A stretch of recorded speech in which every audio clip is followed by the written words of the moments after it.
کہ شہر نبی تیری گلیوں کا،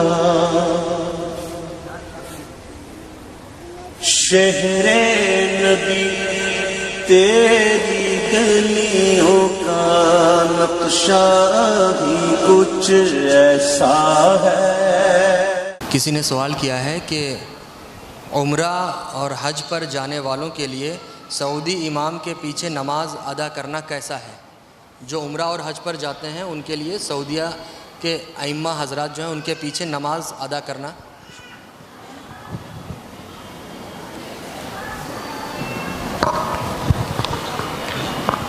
میں سوچتا ہوں کہ ایک ایسا ضابطہ میں آپ کے سامنے رکھوں کہ اس سوال کا جواب ایک جاہل بھی دے دے۔ کسی جاہل، کسی سنی جاہل سے بھی پوچھو گے تو اس سوال کا جواب وہ دے دے گا۔ تو میں سوچتا ہوں ایک ایک کا نام لے کے فلاں کے پیچھے فلاں کی کرنے کی ضرورت نہیں، ایک قاعدہ میں بتا دوں، شریعت کا ایک قاعدہ میں بتا دوں۔ ایک بات یہ بتائیے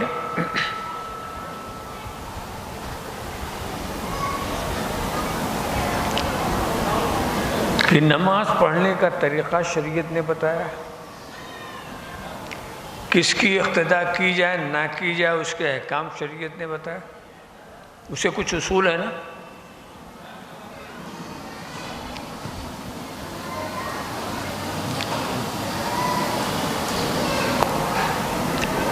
پہلے یہ بتائیے کسی نابالغ کے پیچھے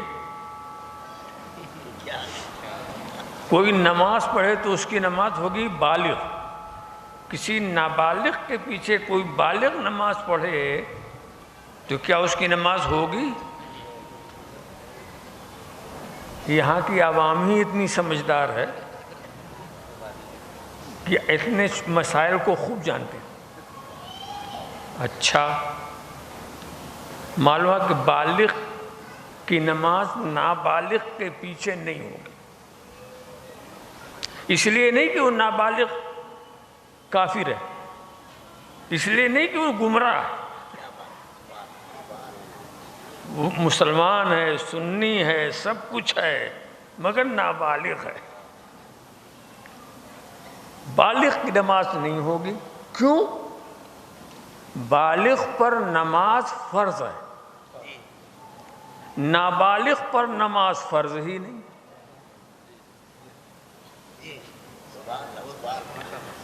تو جس پر نماز فرض ہے اس کی نماز اس کے پیچھے نہیں ہوگی جس پر نماز فرض ہی نہیں۔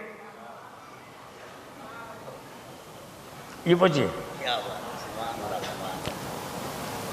اس لیے کہ امام کی نماز قوی ہونی چاہیے، پیچھے والوں کی نماز سے افضل ہونی چاہیے۔ ہو گئی بات ایک، مگر یاد رکھیے گا اچھی طرح سے، اس لیے میں ٹھہر ٹھہر کے بتاؤں گا۔ آپ یہاں پوچھیں کہ صاحب یہ نفل و فرض کی بات جو آپ کرتے ہیں، علماء سے ہم نے یہ سنا کہ اگر آپ نفل جس کو کہتے ہیں وہ آپ نیت کر لیا یہ نفل کی تو اب وہ نفل واجب ہو گئی۔ نیت کی آپ نے نفل کی، وہ نفل ہے، مگر اب وہ نفل واجب ہو گئی، اس لیے کہ اگر چھوٹے تو اس کی قضا کرنی پڑے گی۔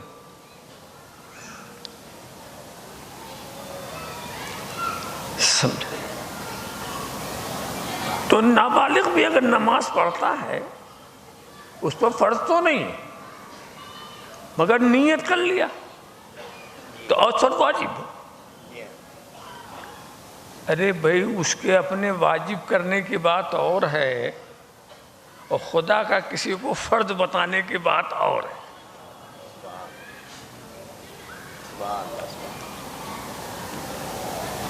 اچھا، اب یہ اور آگے بڑھیے، کیا گمراہ کے پیچھے متقی کی نماز ہو جائے گی؟ گمراہ کو چھوڑیے، فاسق کے پیچھے کیا متقی کی نماز ہو جائے گی؟ فاسق کے پیچھے متقی نماز نہیں ہوتی۔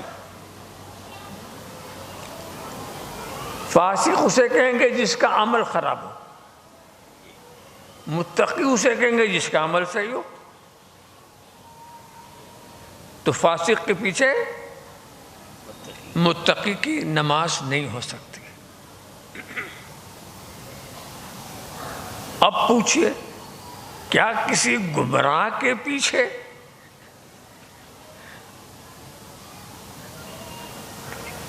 کسی ہدایت یافتہ کی نماز ہو سکتی ہے؟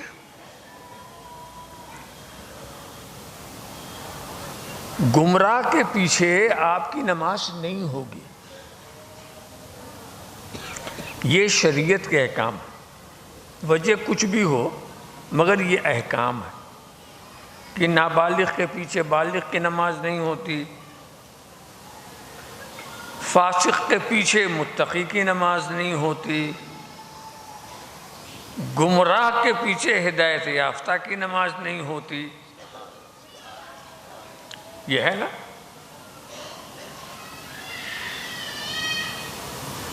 اب انصاف سے آپ ہی بتائیے، اس لیے ہم نے کہا کہ اس کا جواب آپ ہی دیں گے۔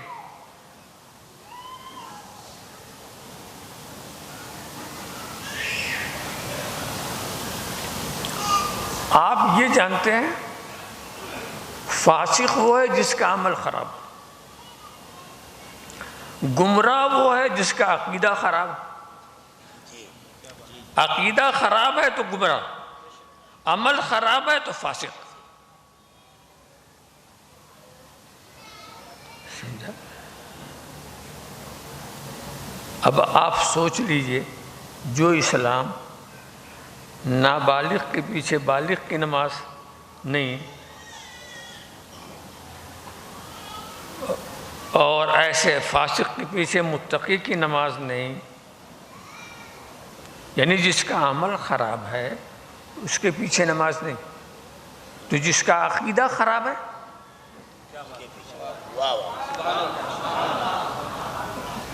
عمل خراب تو نماز نہیں، عقیدہ خراب ہو تو وہ نماز نہیں، اس کی نماز نہیں۔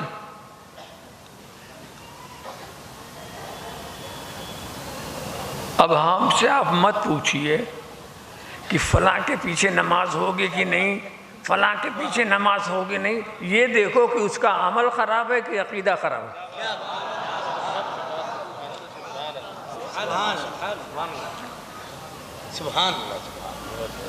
اگر عقیدہ خراب ہے تب تو نہیں ہوگی۔ اب سعودی عرب والوں کے بارے میں آپ پوچھ رہے ہیں، ان کے بارے میں تو یہ مت تحقیق کرو کہ امام کون ہے کیا ہے، یہ دیکھو عقیدہ صحیح ہے یا غلط ہے، اور میں وہ عقیدہ بتاؤں گا جس کا انہیں اعتراف ہے۔ میں کسی کے سر پر عقیدہ وہ نہیں تھوپوں گا، نہیں کہ اس کا وہ عقیدہ نہ ہو اور میں کہوں اس کا یہ عقیدہ، تھوپوں گا نہیں، جس کا اسے اعتراف بھی ہو۔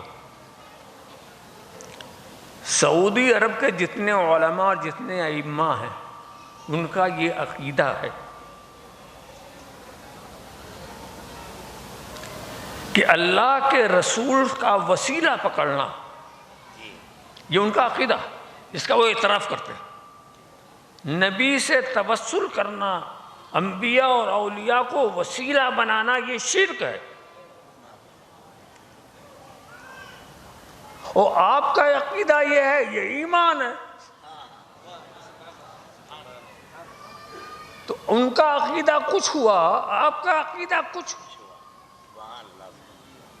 ان کے نزدیک آپ لوگ مشرک ہیں، آپ سب مشرک ہیں۔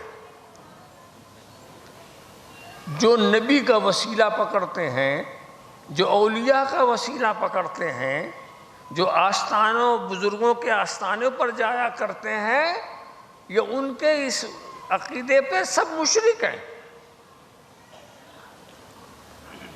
تو آپ سوچیں، جو آپ کو مشرک سمجھتا ہو اس کے پیچھے آپ نماز پڑھیں گے؟ سبحان اللہ، سبحان اللہ، سبحان اللہ، سبحان اللہ۔ میں اس میں ایک علمی نقطہ بتا دوں، اور اگر آپ نہ سمجھیں گے تو یہاں اتنے علماء کرام ہیں وہ سمجھا دیں گے آپ کو۔ علمی نقطہ یہ ہے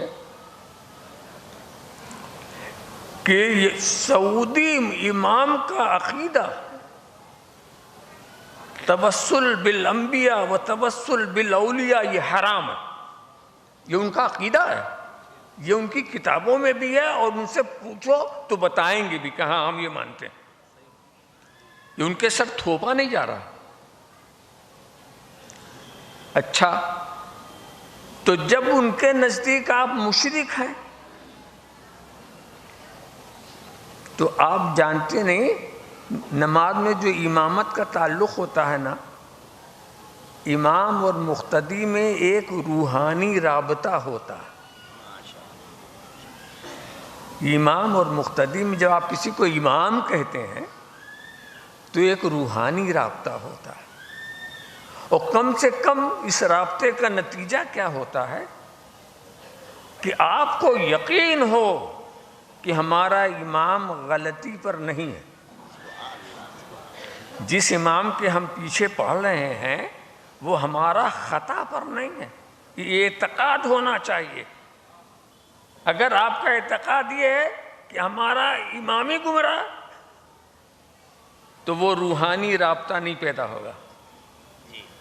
ایسے امام کے پیچھے آپ کی نماز کہاں سے ہو جائے گی؟ تو کم سے کم یہ اعتقاد ہونا چاہیے۔ ہر امام کو اس بات کے جس کو مقتدی بناتا ہے نا، اس کے اقتداء کی نیت کرتا ہے۔ آپ جس کو امام بناتے ہیں اس کی امامت کی نیت کرتے ہیں پیچھے اس امام کی۔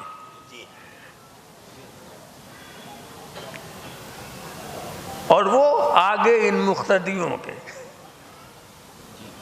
تو ان کے مقتدی ہونے کی نیت بھی امام کرتا ہے، اور اس کے امام ہونے کی نیت پیچھے والے مقتدی کرتے ہیں۔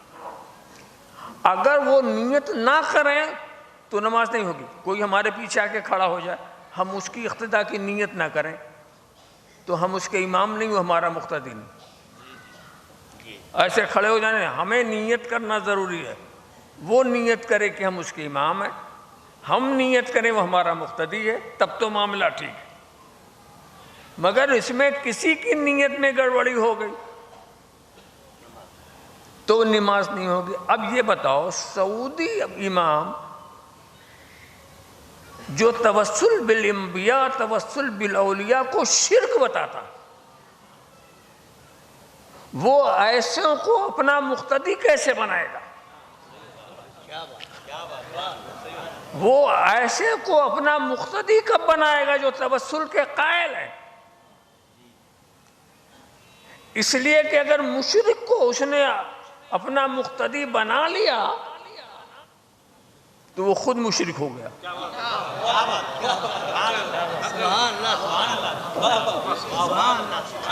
وہ خود مشرک ہو گیا۔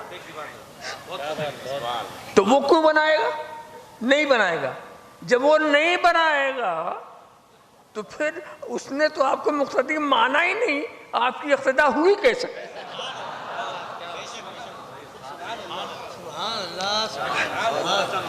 اگر وہ مان لے تو مشرک وہ ہوتا، نہ مانے تو نماز آپ کی جاتی۔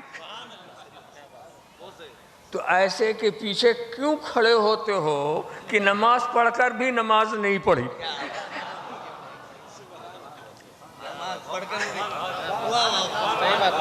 سمجھا؟ اگر یہ مسئلہ آپ کے ذہن میں بیٹھ جائے تو آپ خود ہی جواب دے لیں گے۔ اس سوال کا جواب دے لیں گے تو اس میں کسی ہر گمراہ کے لیے ہی بات کہی جا سکتی ہے، کسی کا خاص نام لے کر کے وضاحت کرنے کی ضرورت ہے نہیں۔ میرے خیال میں آپ نے اپنا جو سوال کیا اس سوال کا جواب سمجھ میں آ گیا ہوگا آپ کے، اور وہ کیوں ہے وہ بھی، وہ کیوں ہے وہ بھی۔ حضرت مجاہد ملت مولانا حبیب الرحمن علیہ الرحمہ جب حج کے لیے گئے تھے تو ان پر یہی چارج وہاں کی گورنمنٹ نے لگا کر کے ان کو جیل میں بند کیا تھا کہ یہ توسل بالانبیاء بالاولیاء کے قائل ہے، یہ چارج لگایا تھا۔ یہ ایسا چارج تھا، وہ انہیں منظور تھا، انہیں منظور تھا، ہاں وہ ہم تو قائل ہیں گے، سمجھا۔ تو اس چیز کو وہ شرک سمجھتے ہیں، اسی لیے سعودی عرب والے سے پوچھا تھا انہوں نے کہ ہم توسل کے قائل، آپ سب اس کو سمجھتے ہیں شیر، تو پھر آپ یہ کیوں چاہتے ہیں کہ ہم آپ کی اقتدا کریں؟ آپ یہ کیوں چاہتے ہیں کہ ہم آپ کی اقتدا کریں؟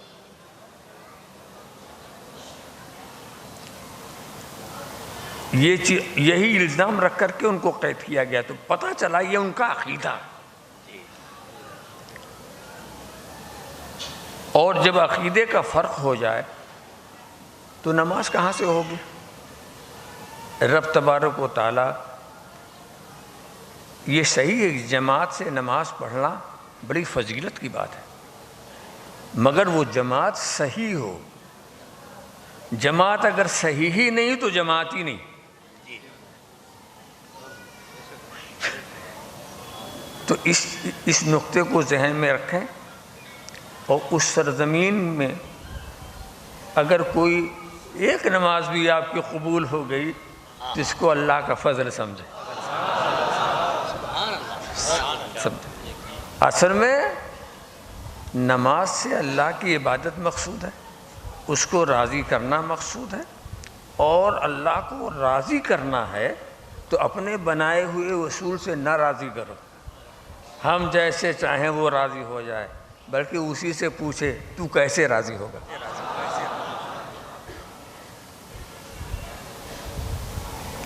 اللہ کو راضی کرو اسی کے بنائے ہوئے قانون سے۔ سعودیہ میں جمعہ،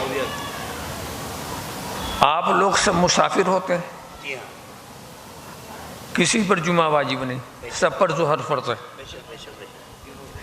ہے۔ مقیم ہو جاتے ہیں تو جب وہاں جمعہ ہو ہی نہیں رہی ہے تو جمعہ فرض کا، جہاں شرعی جمعہ ہو وہاں فرض ہے، جہاں ہوتی نہیں تو وہاں سے کیا ہوتا ہے؟ ظہر ہر وقت فرض ہے آپ کے لیے، وہ جہاں بھی رہیے پڑھیے۔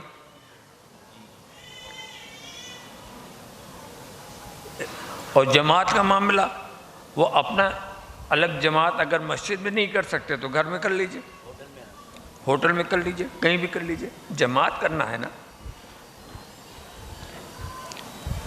سجدے بھی تھے، روزے بھی، زکوٰۃ و حج بھی، حشر میں کام نہ آیا کوئی رحمت کے سوا۔